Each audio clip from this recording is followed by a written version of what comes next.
কাল্পনিক নয়, সত্যি ঘটনা। অনেকদিন আগের কথা। এক শহরের এক স্কুলে এক ক্লাসে 3 বন্ধু পড়ত। পাশাপাশি বসতো, অভিন্ন হৃদয়। প্রথম বন্ধুটি ব্রিলিয়ান্ট। জীবনে কখনো কোনো পরীক্ষায় দ্বিতীয় হয়নি। স্কুল, কলেজ, ইউনিভার্সিটি যে কোনো পরীক্ষাতেই টপার। দ্বিতীয় বন্ধুটি মাঝারি মেধার। ফেল কখনো করেনি বটে, কিন্তু মেডেলও কোনোদিন জোটেনি। তৃতীয় জন হাত ছাপাইয়া জিনিয়াস।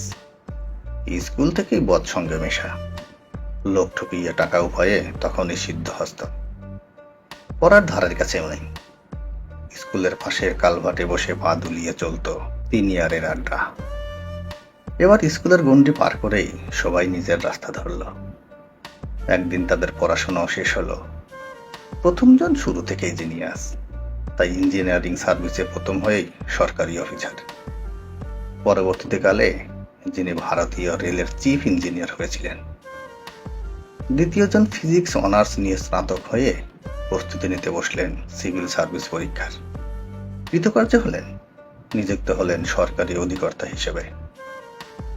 অনেক মালা গলায় নিয়ে যেদিন চেয়ারে প্রথম বসলেন, ভিড়ের মধ্যে একটি ছেলে গাদার মালা হাতে দাঁড়িয়ে দেখছিল তাকে। দেখতে পেয়ে চেয়ার ছেড়ে উঠে দাঁড়িয়ে 2 হাতে বুকে জড়িয়ে ধরলেন তাকে। ছেলেটির মালা হাতেই থেকে গেল। সবাই হতবাক। মালা হাতে দাঁড়িয়ে থাকা ছেলেটি কালভার্টে পা দোলানো সেই 3 ইয়ারের প্রথম ইয়ার জিনিয়াস। দ্বিতীয় জনের অধীনস্থ ব্লকের একজন সরকারি ইঞ্জিনিয়ার হিসেবে দেখা করতে এসেছেন। 3 নম্বর বন্ধু দীর্ঘদিন বিচ্ছিন্ন।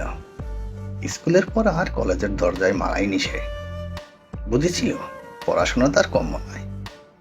ভিড়ে গেল রাজনৈতিক দলে। দুরন্ত গলা কাঁপিয়ে বক্তৃতা। যথাসময় পেয়ে গেল লোকসভার টিকিটও। জিতে গেল মেম্বার অফ পার্লামেন্ট, তারপর কেন্দ্রীয় মন্ত্রী। ঘটনাচক্রে কালভার্টে পা দোলানো সেদিনে সে 3 বন্ধু আজ একই দপ্তরের বিভিন্ন পদে। দুজনেই 3 নম্বরে অধীনস্থ। এটা মোটেও কাল্পনিক গল্প নয়। প্রথমজন শ্রীধরন দা মেট্রোম্যান, যার হাত ধরে আজ দিল্লির মেট্রো দৌড়াচ্ছে। দ্বিতীয়জন টিএন শেষন, ভারতের প্রাক্তন মুখ্য নির্বাচন আধিকারিক। তৃতীয়জন কেপি উন্নিকিসায়ন, 5 বারের লোকসভা সদস্য, কেন্দ্রীয় মন্ত্রী। 3 বন্ধু, একই স্কুল, একই টিচার, কিন্তু দাঁড়াবার পথ ভিন্ন। এমন বন্ধুত্ব দীর্ঘজীবী হোক।